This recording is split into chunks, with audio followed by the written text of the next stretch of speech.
Boa tarde, pessoal. Boa noite, agora já mais tarde do que noite, né? À medida que vamos fugindo desse tenebroso inverno, desse inverno de nossa desesperança, como no famoso romance do Steinbeck. Tínhamos programado para o nosso encontro de hoje uma palestra online do professor Felipe Karasek sobre Schopenhauer, mas ele teve um imprevisto e só pôde me avisar ontem já, sem que tivesse condições eu de substituí-lo. Então eu mesmo resolvi tomar a cargo a tarefa.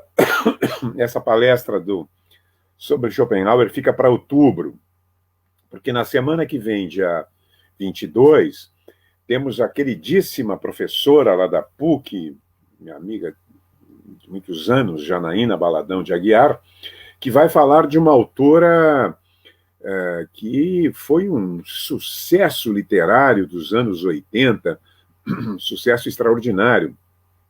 Até hoje é uma autora muito lida, chamada Isabel Allende.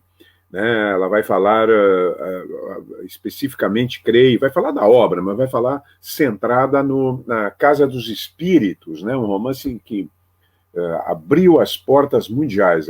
A Isabel Allende, que vem a ser sobrinha do ex-presidente, do presidente, né, Salvador Allende, que se suicidou durante os eventos do golpe de 1973 no Chile.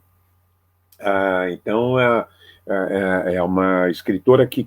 É raro uma escritora abrir uma carreira com um romance de tanto êxito, um romance muito envolvente, né, muito interessante, ainda que alguns dissessem que ela estava muito baseada nos 100 anos de solidão, não é bem assim, né? Eu acho que é um romance que tem a sua autonomia. Mas, no dia 29, temos já também acertado a presença de outra pessoa queridíssima, Cláudia Laitano. Eu sempre digo que, embora ela não seja professora, ela tem uma capacidade de persuasão nas suas falas. Recordo que há 3 anos atrás, lá na Feira do Livro, eu a convidei para que ela falasse de Proust, que é uma de suas paixões. E foi um sucesso. Primeiro, tivemos um grande público. Segundo lugar, muita gente saiu dali disposta a ler Proust, o que não é uma tarefa, né? Você enfrentar os 7 volumes de Em Busca do Tempo Perdido, na edição da Globo, é complexo. E o curioso é que não só o público se compunha de quem queria ler Em Busca do Tempo Perdido, mas também de gente que já havia lido e que queria transmitir o seu ardor, o seu entusiasmo por essa magnífica obra. E logo na primeira semana de outubro, nós teremos um grande amigo meu, amigo de muitos anos, Günter Axt, um intelectual de grande porte, e que é um estudioso, entre outros focos da sua atenção, é um estudioso da história política do Rio Grande do Sul. Ele tem um livro que ele organizou magnífico, A Guerra dos Gaúchos. Ele tem muitos livros. E nós vamos aproveitar porque em outubro, né, vamos lembrar que estamos há 90 anos da Revolução de 30, né? 90 anos na história não é nada para nós quando a gente vê aquela gente com aqueles alamares, aqueles uniformes militares antigos, né? Tudo aquilo, os cavalos sendo amarrados no obelisco, é como se não fosse de 90 anos atrás, e sim de 900 anos atrás. Mas ele vai falar do político gaúcho, né? Que culmina, cuja síntese, aqueles políticos que vinham do fim do Império, do início da República, e cuja síntese final, com a sua grandeza e também os seus graves problemas, Getúlio Vargas. Então, espero contar com vocês. Nesta quinta, nos Livros de Nossa Vida, o convidado especial é um psiquiatra, um escritor, um sujeito apaixonado por livros, a exemplo do Aguinaldo Severino, a exemplo do Cassionei, que eu dou como os exemplos, digamos assim, já um pouco no limiar da loucura, né? A leitura já se transformando numa loucura, e o Abraão é do mesmo tipo, Abraão Slavutsky, que vai falar dos livros. Ele foi meu colega de geração e já muito jovem era um grande leitor, um ávido leitor, né, que seguiu o caminho da medicina e da leitura de Freud, né, e de toda a psicanálise. Então, quinta-feira, com certeza, o Abraão é muito vivaz, é muito entusiástico, e eu creio que vai ser difícil controlá-lo até aqui, né? Dada a sua paixão pelos livros. E, já que estamos falando de paixão pelos livros, hoje eu vou fazer um rápido encontro para situá-los em um autor que não teve ainda no Brasil talvez a leitura em volume, em número de leitores, a leitura merecida. É um escritor singular, um pouco assim como Salinger, como aqui o Radwan Assar, né? Aqueles autores que escrevem 2, 3 livros e depois silenciam. Rulfo é um desses escritores cuja obra, a rigor, se resume em 2, e depois, na verdade, ele publicou um conto um pouquinho mais longo, mas em 2 obras básicas, né? O livro de contos, que se chama El Llano en Llamas, né? Como diriam aqui os argentinos, com aquele sotaque, El Llano en Llamas, e que teve como primeira tradução, equivocadamente, o Planalto em Chamas, ainda que llano tem o sentido de planalto também, e ele tem um sentido duplo, né? É o chão e é o planalto, mas ao optar por planalto, a tradutora, que aliás é uma tradução que não é feliz, hoje eu fui pegar um texto ali para mostrar para vocês, para a gente ler conjuntamente, né, para mostrar o que é um grande contista, né, um excepcional contista. Ocorreu que eu vi assim, fiquei chocado com a tradução, né, achei uma tradução ruim, né, e já começa pelo título, né, já um erro no título. Esses problemas, às vezes, você não pode, a não ser por uma boa justificativa, inventar um outro título para um livro, né. Eu recordo que o primeiro livro, também publicado mais ou menos na mesma época, o primeiro romance do Vargas Llosa, que se chama La Ciudad y los Perros, foi traduzido como Batismo de Fogo. Olha, cá entre nós, né, o que tem a ver Batismo de Fogo com La Ciudad y los Perros? Né? Porque aqui não se sabia a cidade e os cachorros, não ia entender. Bobagem. Mas, enfim, Rulfo é um escritor que merece a leitura. Eu, na verdade, vou fazer hoje uma espécie, para quem não leu ainda, ou para quem já leu e né, já esqueceu, ou já não lembra tão fortemente. Hoje até no Face um amigo meu entrou e disse, eu me lembro de um conto, né, porque éramos pobres, que é um conto maravilhoso. Se der tempo, eu também vou trabalhar esse conto aqui com vocês. Rulfo, além dos contos, ele escreveu Pedro Páramo, que é um clássico inquestionável do chamado real maravilhoso ou realismo mágico latino-americano. Livro que exerce uma influência enorme sobre Garcia Marques. Garcia Marques estava à cata de um modelo narrativo. Ele queria escrever a história pessoal, com fortes traços biográficos, a história da sua família, naturalmente modificada, adulterada pela imaginação prodigiosa que ele tem, e não encontrava o modelo narrativo. Né? Como fazer essa história?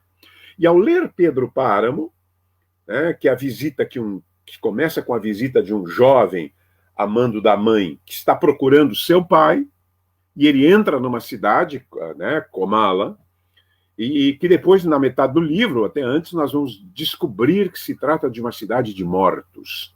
Os que estão ali, inclusive Juan Preciado, que é o personagem, todos estão mortos.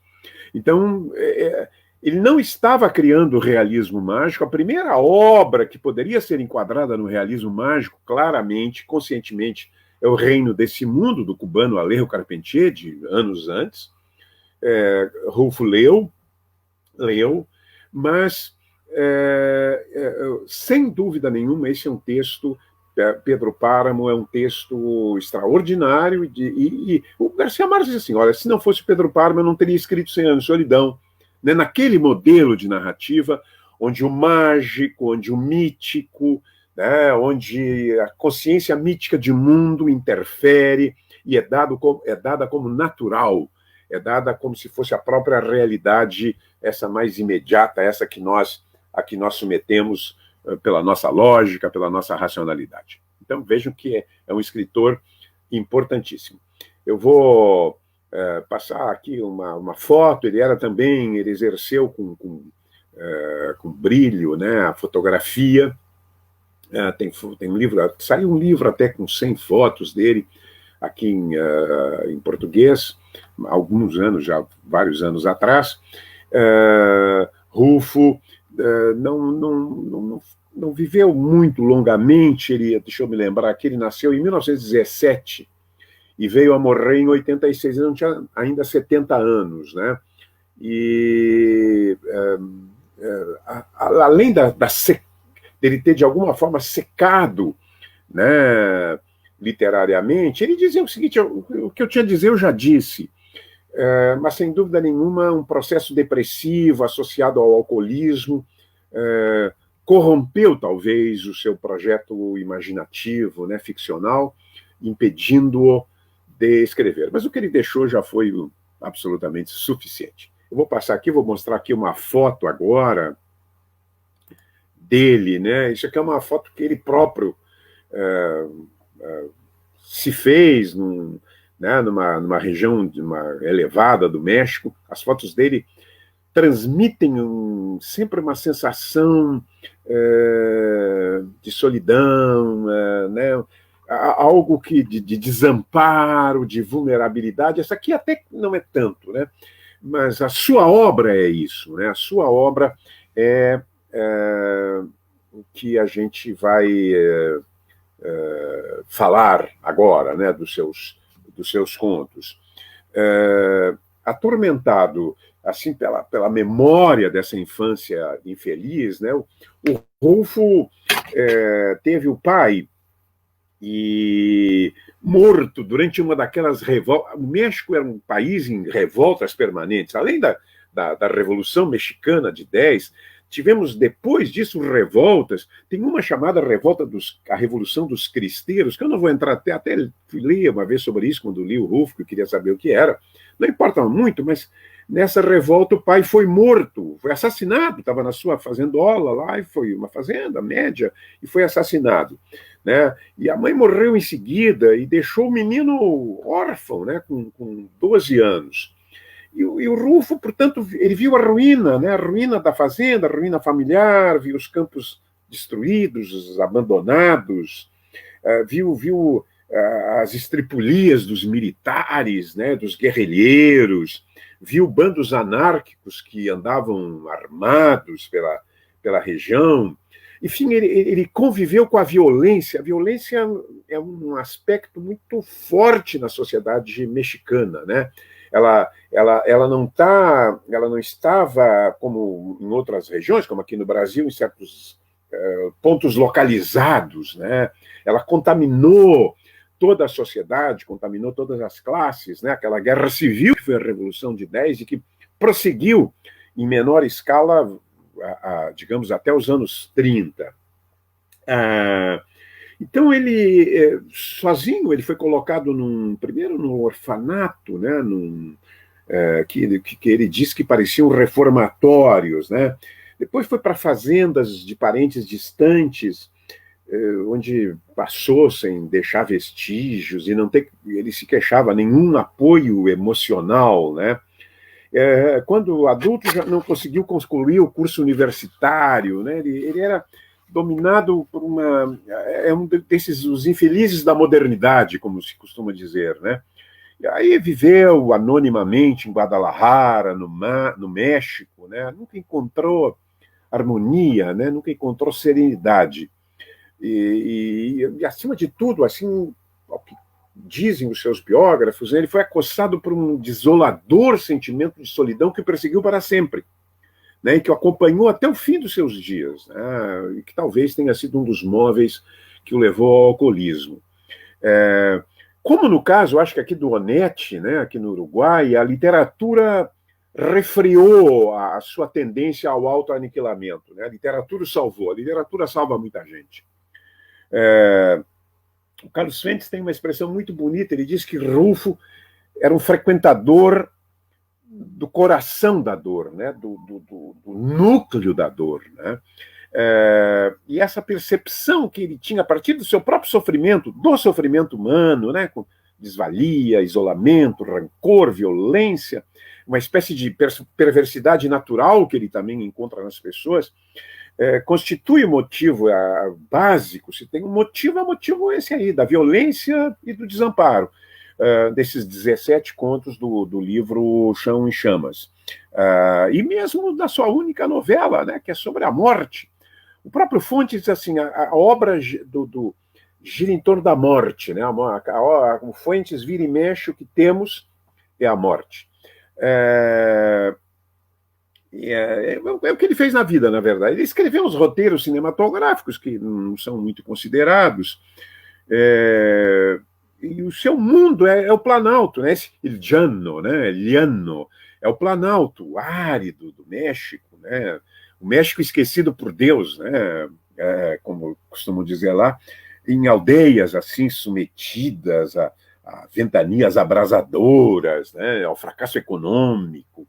Tem um conto do Vina, assim, que aquilo é um inferno, aquela aldeia é um inferno, a terra crestada lembra, assim, alguns lugarejos do sertão, só que é de um declínio, de uma pobreza, né? Então, essas aldeias mortas, né? De certa forma, oriundas da desilusão revolucionária, porque o México fez uma revolução social a mais avançada que existira até então no mundo.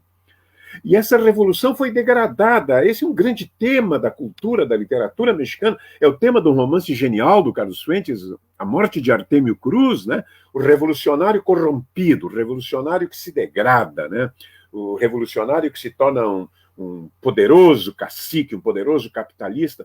Isso aparece, quer dizer, está subjacente, mais subjacente que expresso, nos contos e mesmo no romance, né, do nosso Rulfo. E então é nesses dias assim, né, caniculares, né, o mundo é um mundo de muito calor, né, nessas terras inférteis, o homem parece que se embrutece, né, os sentimentos se embotam. E essa matéria, a matéria da sua literatura, a matéria dessa realidade esgarçada pela pobreza, pela decadência, né? É uma matéria que se prestaria ao realismo social explícito. É um realismo social novo que ele vai fazer, é verdade. Mas não é aquele explícito de uma denúncia manifesta, o realismo que vira panfleto, que vira luta por uma causa. Não, ele não tem causas. Rulfo não tem causas. Rulfo registra laconicamente.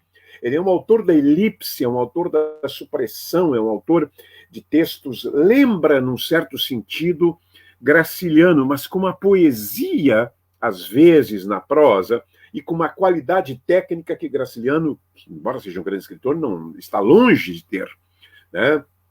E então o Rulfo é esse autor de uma modernidade fracassada, é um pouco assim como o Brasil, né, no México. Ao mesmo tempo que o México se desenvolve, o México é um país que lembra o Brasil, né?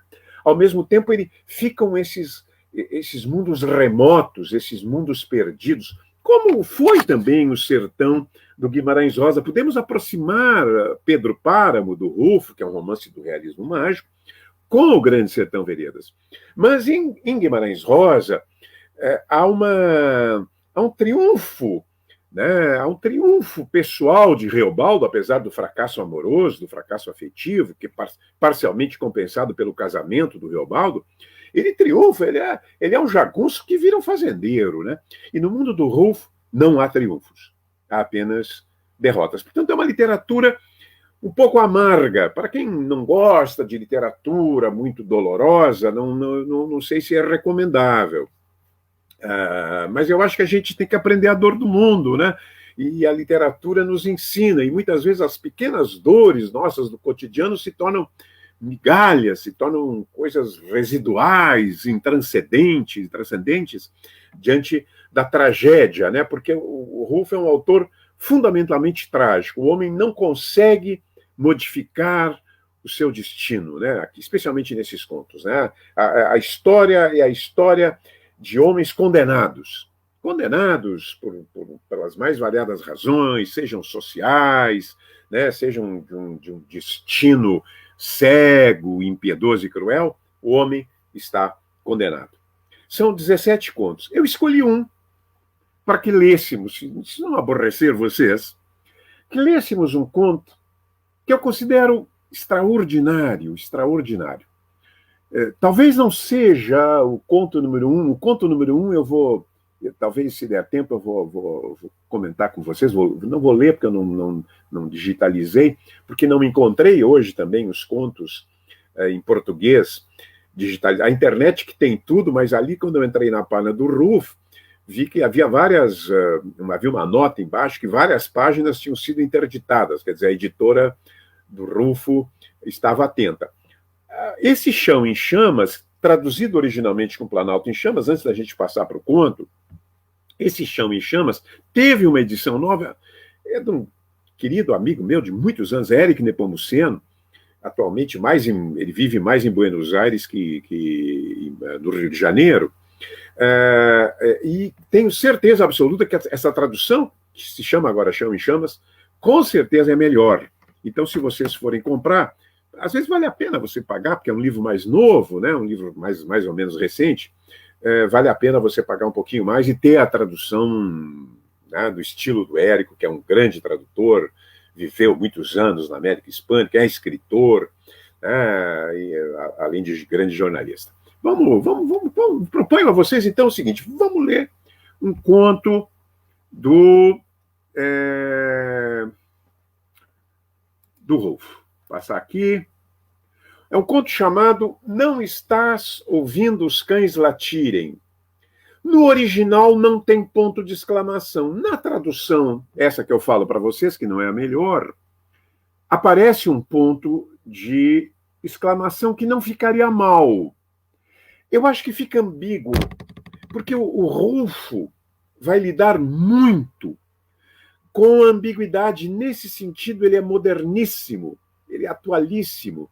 Ele faz parte dessa literatura que não é conclusiva, que deixa vazios, que é movente, que é movediça, que é esquiva, né? E feita sempre com técnicas literárias muito vanguardistas, mas acessíveis. Mais acessíveis. Esse conto não é tanto o caso, mas se der tempo eu vou mostrar para vocês o que é possível um cara fazer com um conto. Né? Como é possível você ter vários sistemas de narração dentro de um pequeno conto de 6 páginas. Aqui, no entanto, o conto pega pela emoção e por uma ambiguidade, por uma incerteza que só vem, digamos, a ser afastada no último momento do conto. Rolfo é o mestre do diálogo também, né? Vamos começar, eu vou ler e a gente pode ir fazendo alguns comentários. Tu que vais aí em cima, Inácio, a tradução preferiu você. O México e o Rolfo é tu. O você, do ponto de vista literário, é usado, naturalmente pode ser usado e pode funcionar muito bem. Eu sou muito hostil a traduções de tu por você, né? Porque o tu, ele é mais imperioso, ele é muito mais forte que você. Né? Eu até falei, uma época que tem um curso aí de introdução ao boom, da morte de Artêmio Cruz, do Fuentes. O Fuentes é um apaixonado e era amigo do Rufo, né? O Artêmio Cruz está morrendo, e uma voz da consciência, uma voz que parece uma voz divina, né? Mas que, na verdade, é uma espécie sei lá, de superego, é a consciência que, de alguma maneira, vai analisando e criticando o próprio Artêmio Cruz. Né? Opa, passou aqui. Deixa eu botar aqui, eu acho que toquei aqui. Ah, tá aqui, vamos voltar para cá. Essa consciência fala, tu, Artêmio, começa o romance assim, tu, Artêmio Cruz. Tradução brasileira. Você, Artêmio Cruz. Eu cheguei até a escutar o chiado carioca. Você, Artêmio Cruz. Quer dizer, é impossível, é impossível. Né? Vamos aqui, vamos lá, vamos ler. Tu, eu passei na tradução, tá, você, eu passei para tu. Tu que vais aí em cima, Inácio, me diz se não estás ouvindo algum sinal de algo, ou se vês alguma luz em alguma parte. Não se vê nada. Já devemos estar perto? Sim, mas não se ouve nada. Olha bem, não se vê nada. Pobre de ti, Inácio. A sombra comprida e negra dos homens continuou se movimentando de cima para baixo, subindo nas pedras, diminuindo e crescendo conforme avançava pela margem do arroio. Era uma única sombra cambaleante. Então, reparem, nós vemos aqui uma cena em que um homem está carregando outro nos ombros, formando uma única sombra. Provavelmente, sob o peso do homem, a sombra dá a impressão, ou cambaleia mesmo. Agora, é início da noite, a lua vinha saindo da terra como uma labareda redonda. É uma lua de sangue, né? Já devemos estar chegando nesse povoado, Inácio. Tu que estás com as orelhas livres. É uma expressão estranha, orelhas livres, claro, porque o sujeito está montado sobre os seus ombros. E, portanto, de alguma forma, suas pernas, né, suas coxas devem estar tapando as orelhas de quem o carrega. Presta atenção para ver se não ouves o latido dos cachorros. Lembra que nos disseram que Tonaia, que é um povoado, ficava atrás do morro? E há quantas horas já deixamos o morro? Lembra, Inácio? Sim, mas não vejo sinal de nada. Estou ficando cansado. Me desce. O velho foi recuando, e agora nós percebemos que o carregador é um velho. O velho foi recuando até encontrar o paredão e se encostou ali sem largar a carga dos seus ombros.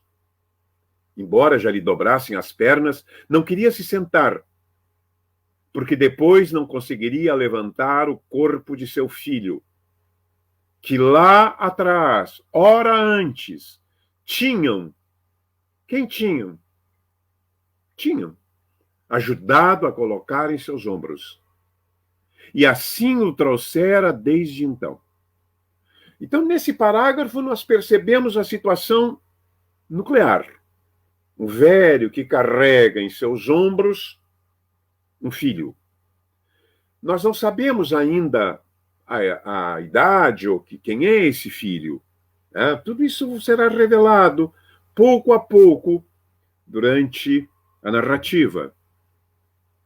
Como é que está se sentindo? Mal. Falar, aqui tem o sinal, aqui não tem diálogo. Falava pouco, aqui entra um parágrafo. Falava pouco. Cada vez menos. Havia momentos em que parecia dormir, o que está lá em cima, né? Havia momentos em que parecia sentir frio, tremia. Sabia quando o tremor atacava seu filho, pelas sacudidelas que recebia, e porque os pés dele fincavam em suas ilhargas como esporas. Então é um homem, esse filho não é uma criança. Logo as mãos do filho, agarradas a seu pescoço, balançavam-lhe a cabeça como se fosse um chocalho. Ele apertava os dentes para não morder a língua. E quando aquilo acabava, perguntava ao filho: está doendo muito? Um pouco, ele respondia. Então o filho tem alguma dor, né? Tem alguma dor. A gente vai, pouco a pouco, o conto vai desvelando. Primeiro havia dito: me apeia daqui, me deixa aqui, vai tu sozinho. Eu te alcanço amanhã ou quando me recuperar um pouco. Havia dito isso umas 50 vezes. Agora, nem isso dizia mais. Lá estava a lua. Essa paisagem, né? Essa lua vermelha, essa lua em labareda, né? Indiferente ao destino dos homens, é muito forte. Na frente deles, uma lua grande e vermelha que lhes enchia os olhos de luz e que alongava e escurecia mais sua sombra sobre a terra. Já não vejo por onde estou indo, dizia ele. Mas ninguém respondia. O outro ia lá em cima, todo iluminado pela lua, com seu rosto pálido, sem sangue, refletindo uma luz opaca. E ele, aqui embaixo. Me ouviu, Inácio? Já te disse que não enxergo bem. E o outro ficava calado. Continuou andando aos tropeções. Encolhia o corpo e depois o erguia para tornar a tropeçar de novo. Este não é nenhum caminho. Nos disseram que atrás do morro estava Tonaia. Já passamos o morro. E não se vê nem se ouve qualquer ruído que nos diga que Tonaia está perto. Por que não queres me dizer o que estás vendo aí em cima, Inácio? Quero descer, pai. Te sentes mal? Sim. Te levarei a Tonaia assim que puder. Lá encontrarei alguém que te cuide. Dizem que lá tem um doutor. Te levarei até ele. Te trouxe carregado durante horas e não te deixarei jogado por aí para que acabem contigo, seja quem eles forem. Então, reparem, nós temos alguém que foi ferido. Não sabemos como, nem por quê. O velho, né, cambaleou um pouco, deu 2 ou 3 passos de lado e voltou a se aprumar, né? Uma coisa típica quando temos um grande peso, nós envergamos para um lado. Vou te levar a Tonaia. Quero descer. Sua voz ficou baixinha, apenas sussurrava. Quero me deitar um pouco. Dorme aí em cima. Afinal de contas, estou te levando bem agarrado. A lua ia subindo, quase azul. Agora vejam, subitamente a lua vira uma lua azul sobre um céu claro. A cara do velho, molhada de suor, encheu-se de luz. Escondeu os olhos para não olhar de frente, já que não podia baixar a cabeça segura pelas mãos do filho. E agora vejam que vão penetrar mais ainda no coração desse conto, na essência desse conto. Tudo isso que faço não é por ti. Faço por tua falecida mãe. Porque tu foste filho dela. Ela ia me acusar se eu tivesse te deixado lá. Lá onde te encontrei, e não tivesse te recolhido para te levar a um lugar em que te curem, como estou fazendo agora. Ela que me dá ânimo, não tu. Começando porque a ti não devo nada, a não ser dificuldades, mortificações e vergonhas. Reparem bem, que situação. Um velho pai, com enorme dificuldade, com um enorme esforço, já cambaleando, carregando um filho ao qual ele não se sente devedor. Porque o filho, ao que tudo indica, fê-lo passar dificuldades, mortificações, vergonhas. Suava ao falar, mas o vento da noite lhe secava o suor. E sobre o suor seco, voltava a suar. Eu vou ficar arrebentado, mas te levarei a Tonaia para que aliviem esses ferimentos que te fizeram. Então agora já especifica um pouco mais. Fizeram esses ferimentos no filho que ele carrega, nesse homem que ele carrega, nesse jovem que ele carrega, não sabemos exatamente a idade, é um homem. Esses ferimentos foram produzidos intencionalmente. Mas estou seguro de que quando te sentires bem, vais voltar ao mau caminho. Epa, né? Então, estão percebendo como vem a escalada de revelações do conto? Primeiro é um homem carregando não se sabe bem quem, depois é um velho carregando um homem, depois é o filho, e agora é um sujeito que está no mau caminho. Isso já não me importa. Isso já não me importa, quer dizer, cansei, não quero mais saber, estás no mau caminho, deve ser, e logo perceberemos o que ele é, né? Deve ser um réprobo, um sujeito que merece todas as reprovações, desde que vás para longe e eu não volte a saber de ti. Porque para mim, tu já não és meu filho. Amaldiçoei o meu sangue que tu carregas. Quanto à parte que me toca, já te amaldiçoei. Eu disse que apodreça nos rins o sangue que eu lhe dei. Pausa. E ao mesmo tempo carrega, com risco talvez da sua própria vida, carrega esse filho. Veja, que apodreça os rins do sangue que eu lhe dei. Morra! Mas não é bem assim, porque ele está num sacrifício imenso, indo para Tonaia com esse filho. Eu disse isso, né, que apodreça nos rins, quando soube que andavas pelas estradas, vivendo de roubos e matando gente. E gente boa. Aí está o meu compadre Tranquilino, o que te batizou, o que te deu o teu nome.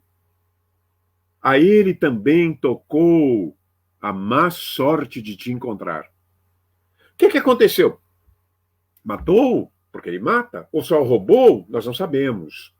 No mundo narrativo do Rolfo, sempre há essas supressões, há esses dados escondidos, né? Ele coloca, né, a um ponto cego, como, né, diz o Javier Cercas, né, a um ponto cego, é um ponto que o leitor não sabe. Eu gostaria de saber o que ele fez, mas eu vou ter que imaginar. A ele também tocou a má sorte de te encontrar. Desde então eu disse, este não pode ser o meu filho. Ele não é o meu filho. Eu o rejeitei como filho, mas eu o carrego desesperadamente numa jornada que não sabemos o resultado, porque ele é meu filho. Vejam que coisa complexa. Estás vendo alguma coisa? Pergunta ele, né? Ouvindo alguma coisa? E tu podes fazer isso aí de cima, porque eu já estou me sentindo surdo. Não vejo nada. Pior para ti, Inácio. Estou com sede. Aguenta um pouco. Já devemos estar perto. O que acontece é que já é tarde da noite e devem ter apagado as luzes do povoado. Mas pelo menos devias ouvir se os cachorros estão latindo. Quero água. Aqui não há água. Só há pedras. Aguenta. E ainda que houvesse, não ia te baixar para beber água. Ninguém ia me ajudar a subires outra vez. E eu sozinho não posso. Então reparem agora como fica a situação. O velho provavelmente é o quebrado. Não é um homem forte, não é um homem no vigor da sua idade. Se deixar o filho cair, o filho vai morrer. Estou com muita sede e com muito sono. Me lembro quando tu nasceste. Já eras assim. Acordavas com fome e comias e voltavas a dormir. E tua mãe te dava água, porque já tinhas acabado com o leite dela. Vejam como sutilmente, né, se insinua a pobreza, né? O mundo do Rulfo, nem sempre, mas basicamente é um mundo de gente pobre, dessa gente, né, que chamávamos de desvalida. Não tinhas controle e eras muito raivoso. Nunca pensei que com o tempo aquela raiva fosse subir a tua cabeça. Opa, deixa eu voltar aqui. Eras muito raivoso. Nunca pensei que com o tempo aquela raiva fosse subir a tua cabeça. Então vejam, por que será que esse rapaz se tornou um criminoso? Ele é um criminoso. Porque a pobreza, que é, sem dúvida nenhuma, gera ressentimento social, gera em muitos um desejo de vingança social. Ou isso está dentro dele, né? Já vem dentro dele, faz parte dele, porque ele era pequeno e já era muito raivoso. Mais uma vez, não teremos explicação para isso. Mas foi assim. Tua mãe, que descanse em paz, queria que crescesses forte. Pensava que quando tu crescesses, seria o seu sustento. Só teve a ti. O outro filho que ia ter, a matou. E tu a terias matado outra vez se ela estivesse viva a estas alturas. Sentiu que aquele homem que levava sobre os ombros deixou de apertar os joelhos e começou a soltar os pés, balançando-os de um lado para outro. Pareceu-lhe que a cabeça lá em cima sacudia como se soluçasse. Criminoso arrependido, vejam bem. Sobre o seu cabelo sentiu que caíam gotas grossas como de lágrimas. Será o arrependimento do filho, né? A lágrima, agora ele se balança como que em convulsões de pranto. Estás chorando, Inácio? A lembrança da mãe te faz chorar, não é verdade? Sempre foste ingrato. Parece que em vez de carinho, recheamos o teu corpo de maldade. Está vendo? Agora te feriram. O que aconteceu com os teus amigos? Todos foram mortos. Mas eles não tinham ninguém. Eles bem que podiam ter dito, não temos a quem oferecer a nossa lástima. Mas tu, Inácio, ali estava o povoado. Viu brilharem os telhados sob a luz da lua. Ao sentir que seus joelhos se dobravam no último esforço, teve a impressão de que o peso do filho o esmagava. Quando chegou na primeira casa, encostou-se no muro e soltou o corpo, frouxo, como se o tivessem desconjuntado. Desprendeu com dificuldades os dedos com os quais o filho viera se segurando em seu pescoço, e ao ficar livre, ouviu que em todas as partes os cachorros ladravam. E tu não ouvias, Inácio, disse. Não me ajudaste nem mesmo com esta esperança. Perceberam? As lágrimas não eram lágrimas. Só vamos agora descobrir. Era sangue. Né? Eram os ferimentos, o sangue que vinha, o velho não podia olhar, não podia contemplar. Né? Agora, no final, ainda não se deu conta que o filho está morto, provavelmente morto, né? E ainda critica o filho por ele não ter criado a esperança. Esse velho lembra aquele velho do Santiago, né? Do Velho Mar, lembra o personagem do coronel Ninguém escreve ao Coronel, do Garcia Marques, né? Uma força, apesar de tudo, né? Esse filho mau, esse filho que se perdeu, esse filho que teria, né, seria motivo de todas as reprovações e que ele carrega nesta noite diante dessa lua indiferente. É um contaço, né? É um conto espetacular. Todos os 17 contos são assim, né? Todos eles são impactantes, são impressionantes. Eu tenho duas alternativas, porque também eu não vou passar o tempo aqui, temos passado às vezes um pouco demais do tempo, né? Na quinta-feira nós ficamos até às 8 horas papeando, mas aí ninguém aguenta, né, numa live. Eu quis achar esse conto para mostrar, mas ele era de qualquer maneira um pouco longo, porque ele tem 6 páginas. Mas eu quero mostrar aqui para quem é escritor. Aqui eu vejo que o Cassionei é um excelente contista, né? Um dos melhores contistas do Rio Grande do Sul. Há outros escritores, provavelmente, há outros candidatos a escritor aí que ainda não se manifestaram, ou guardam ocultos na gaveta seus trabalhos, como quem ocultasse pequenos assassinatos, né? Pequenos crimes. Eu fiz aqui uma anotação sobre um conto que, para mim, é extraordinário o conto. A história em si seria extraordinária num conto como esse. Esse conto aqui tem uma linearidade, com todas as suas elipses, ele tem uma linearidade temporal, né? Tem uma sequência espacial, a história é linear.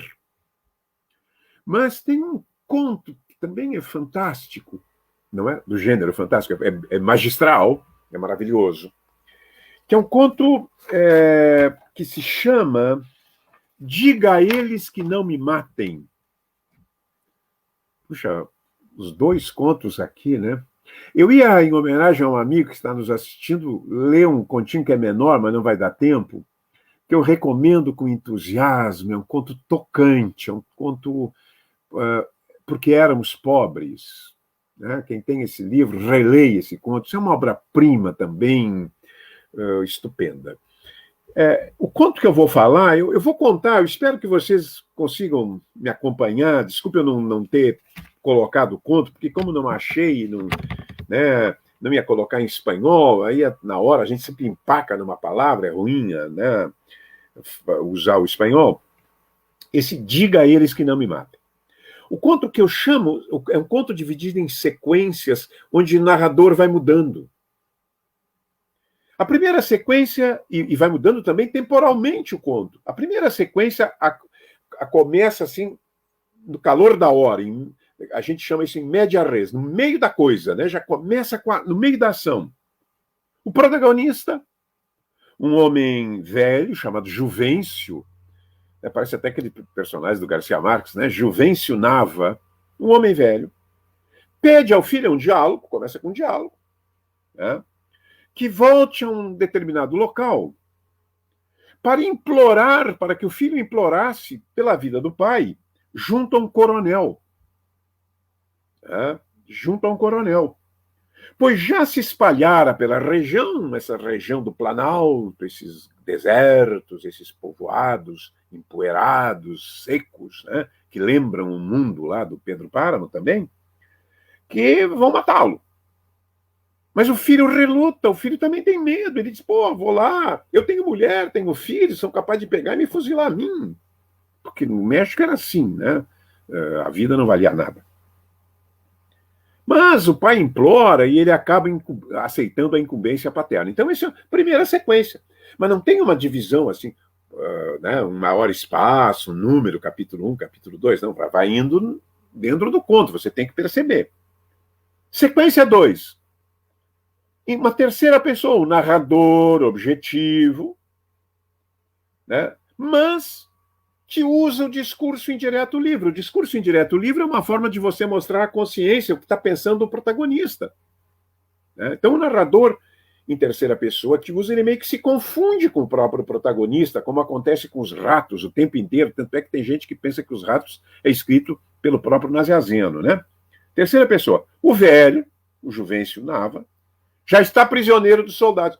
Terminou o parágrafo do diálogo, e no diálogo seguinte ele já está prisioneiro dos soldados. Está amarrado a uma estaca. E está pensando o que ele vai fazer para sobreviver. Lembra, então, que há muito tempo atrás, muitos anos atrás, 40 anos atrás, tivera de matar um compadre dele, Dom Lupe.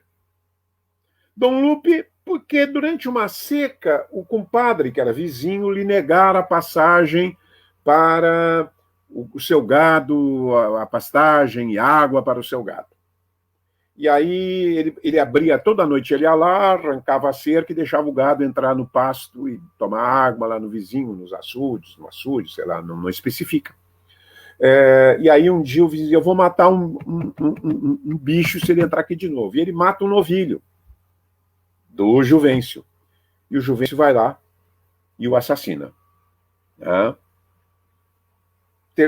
Nós não sabemos ainda quem é esse Dom Lupe, o que tem a ver essa história com o fato de ele estar sendo amarrado numa estaca para ser fuzilado por um coronel do exército.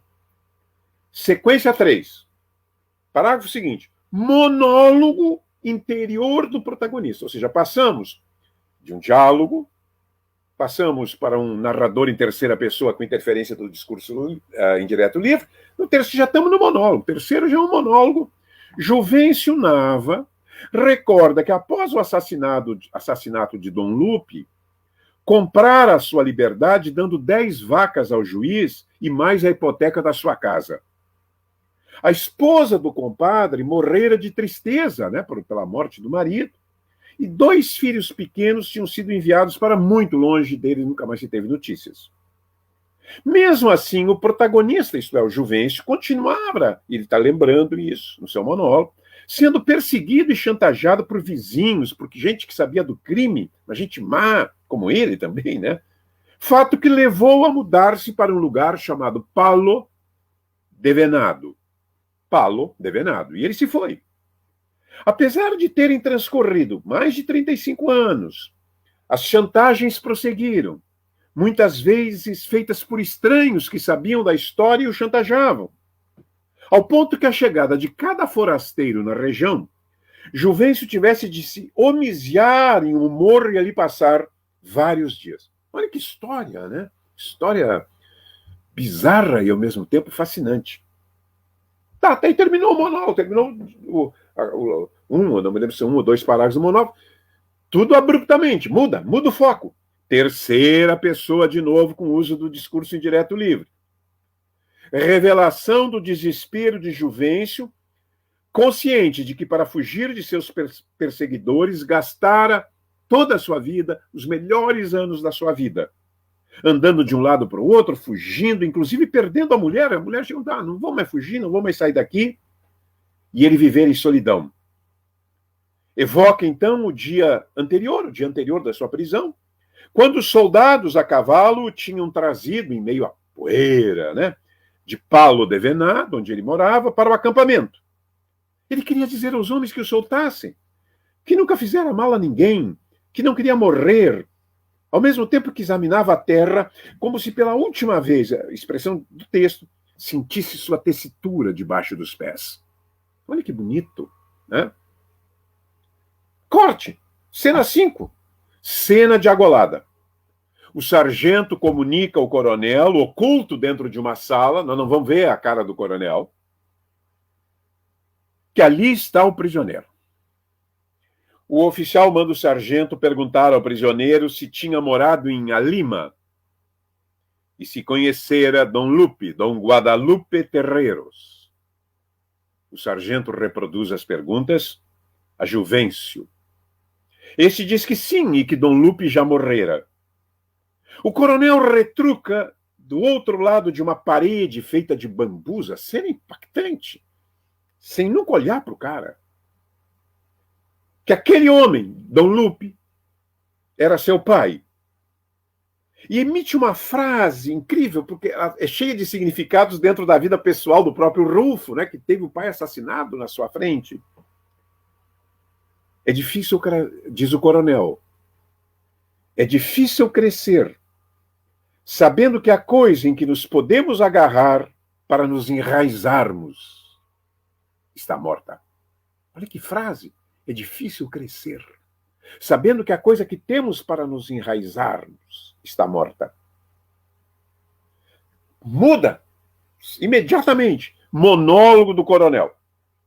Lembrando que o pai fora morto a golpes. Ele está lembrando que o pai fora morto a golpes de facão e com uma vara de ferro atravessada no estômago, que agonizara sozinho à beira de um arroio por 2 dias. E que depois de saber desses detalhes, tentaram esquecer. Ele está pensando tudo isso, o coronel.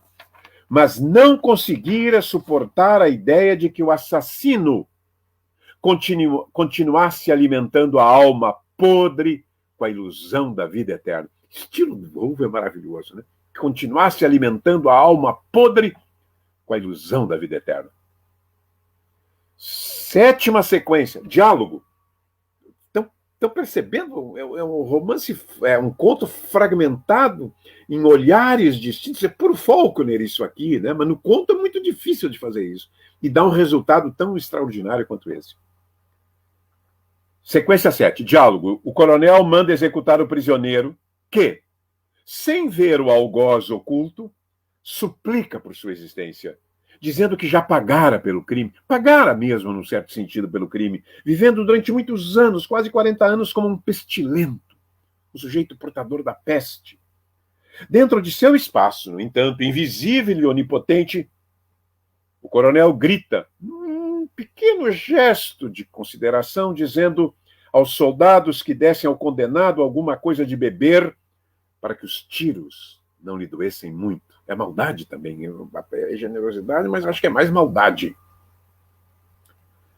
Sequência 8ª final. Nós não vimos como se deu, não vimos como aconteceu o fuzilamento, como não vimos muitas coisas, são coisas que vão se em fragmentos, né? Mas os fragmentos, eles são, digamos, fantasticamente articulados por formas variadas de narração. Sequência 8. Narração em terceira pessoa. Última sequência. Carregando o corpo do pai, em cima de um burro, em direção à pala de venado, o filho de Juvenal, chamado Justino, com a cabeça ensacada. Ele ensaca a cabeça do morto porque acho que ficou muito feia chegar lá com a cabeça, né, sangrando, porque teve tiros de misericórdia e tal. Fala com o morto, pedindo desculpas por estar ensacado a sua cabeça, mas dizendo que a nora e os netos estranhariam uma cara tão cheia de buracos, como se tivesse sido comida por coiotes, de tantos tiros de misericórdia que lhe deram, inclusive o coronel. E aí nós percebemos que não são tiros de misericórdia. Um tiro de misericórdia, 1, 2, né? Provavelmente o coronel descarregar, além do carrasco, o coronel descarregar a sua arma no protagonista.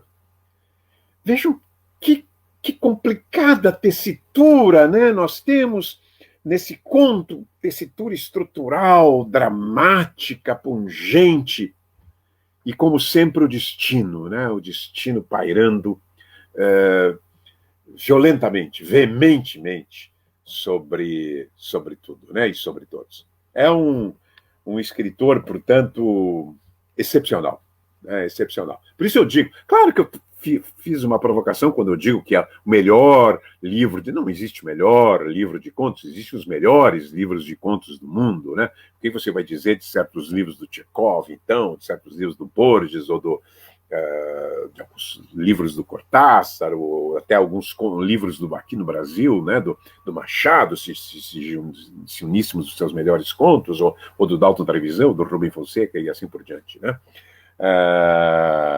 Mas a ideia que eu tive foi essa, de trazer o Rulfo. É claro que eu não poderia falar aí, porque como eu de vez em quando leio, né, poderia falar de todos os demais 15 contos que tem aqui, né, todos do mesmo teor, alguns também de grande ousadia formal. Esse aqui eu acho que é o mais criativo, sob o ponto de vista dos procedimentos técnicos, e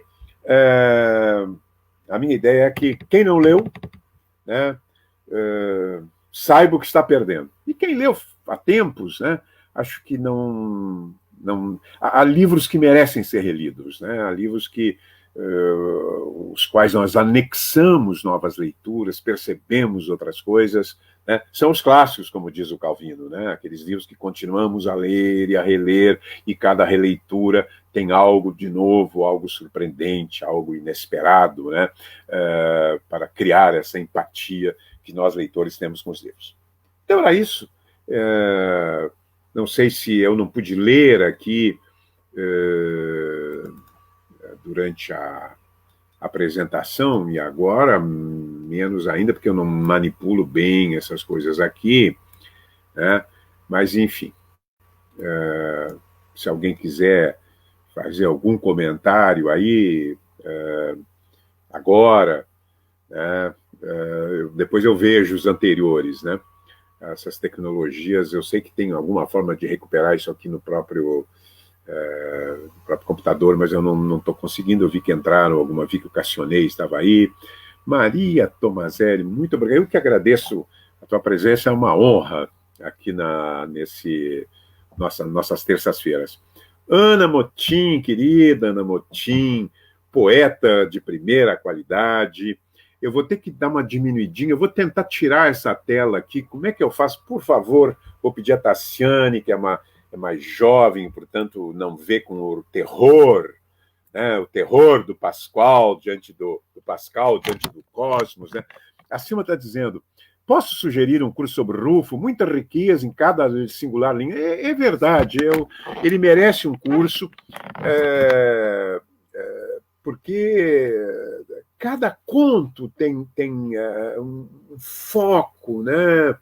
Dentro da temática geral, né, desse ceticismo dele. O romance também, Pedro Páramo, né, merece, pelo mínimo, uma aula, né, para que se possa penetrar nesse mundo dos mortos, né, que influenciou muito. O nosso querido Josué tem um livro,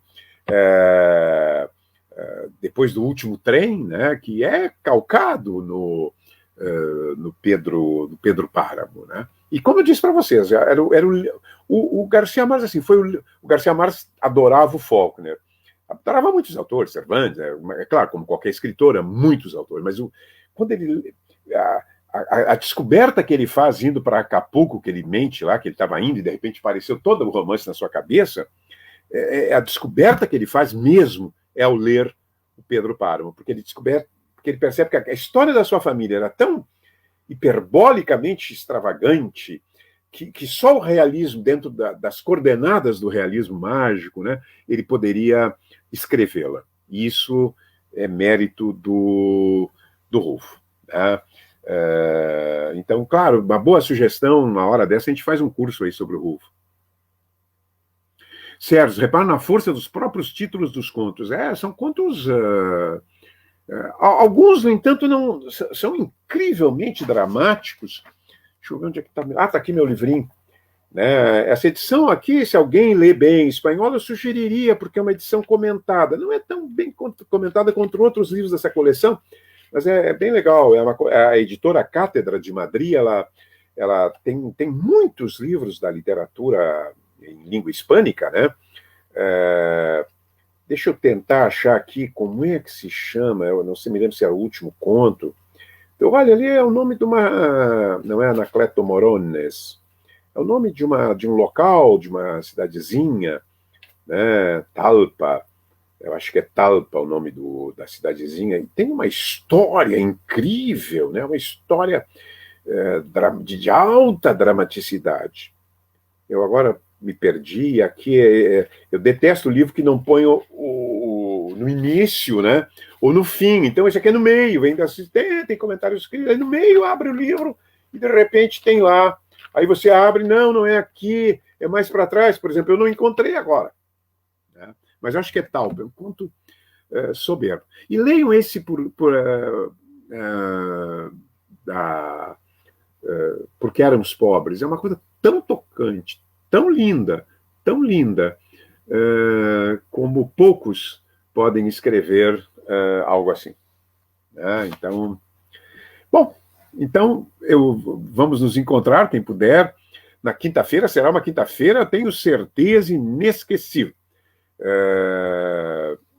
Obrigado, Ana Schuch, que também está muitas vezes aqui conosco, a Virgínia, né? Faulkner, puxa vida, eu gostaria, mas aí eu teria que reler o Faulkner agora, todo ele. O Faulkner é um escritor difícil, tortuoso e maravilhoso, né? Faulkner é a maior influência global sobre. Global, não é particular. Quer dizer, particular eu disse, o Garcia Marques, quem dá a chave para ele mas o escritor preferido do Garcia Marques é Faulkner. É o preferido do Mário Vargas Llosa, é o preferido do Carlos Fuentes, e é preferidíssimo do Onetti. O Onetti, que era um cara meio desbocado, meio alternativo, meio à margem do sistema, né? Tanto é que é um autor difícil também. O Eduardo Galeano tem uma entrevista com ele em que ele pergunta, mas, Onetti, e a literatura latino-americana, a literatura contemporânea daqui, do mundo? Aí ele deu um palavrão. Disse, que literatura latino-americana? Que literatura do mundo? Só um escritor? Faulkner. Era para ele. E realmente a influência é muito forte, inclusive nesse estilo um pouco, às vezes, embrulhado do Faulkner, né? Muito grande sobre o Onetti. Depois do Rufo, que tal? Aceitar, vamos ver daqui a pouco, Virgínia. Eu convido alguém aí que esteja mais lendo recentemente a obra do Faulkner, né? Que seria bem. Tem o Gustavo Checker, que há uns anos atrás, uns 2 anos atrás, eu pedi para ele dar uma palestra sobre o Faulkner, eu assisti e gostei muito. Então, Faulkner também é uma boa lembrança para um curso. Eu estou prometendo há horas, lá no Ling, o pessoal quer me matar, porque eu já prometo há muitos anos, mas a vida é complicada. Eu estou prometendo um curso sobre Tolstói, né? Mas um curso, assim, com Tolstói tomado pelos grandes, né? Como Stefan Zweig, como o Gide, né? Como tem um estudo maravilhoso sobre ele, Isaiah Berlin, né? O Berlin, eu nunca sei pronunciar esse nome porque ele é de origem polaca, como os grandes viram, né? O Tolstói, como nós podemos ver, o que ele nos diz hoje, né?